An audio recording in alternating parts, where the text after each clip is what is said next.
चारधाम यात्रा पूरे जोर शोर से चल रही है और केदारनाथ के बाद अब बद्रीनाथ रूट पर भी यात्रियों का हुजूम उमड़ पड़ा है। हाईवे पर गाड़ियों का भारी दबाव दिख रहा है और हालात ये हैं कि जोशीमठ से आगे मारवाड़ी पुल और फिर आगे विष्णु प्रयाग तक गाड़ियों की लंबी लंबी कतारें देखने को मिल रही हैं। और ये सिर्फ एक दिन के हालात नहीं है, बल्कि पिछले कुछ दिन से करीब करीब हर रोज यही हालात हैं। और हालात ये हैं कि यात्रियों को कई घंटों तक जाम में फंसना पड़ रहा है।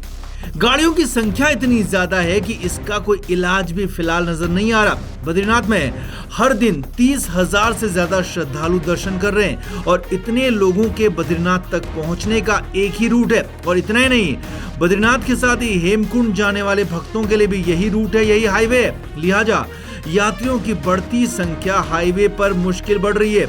इस पर भी कई यात्री ट्रैफिक के नियमों का पालन नहीं कर रहे हैं, जिससे समस्या और बढ़ रही है। पुलिस की टीम लगातार दिन रात काम कर रही है, लेकिन बद्री विशाल और हेमकुंड के दर्शनों के लिए उमड़ी भीड़ पुलिस के लिए चुनौती बन रही है।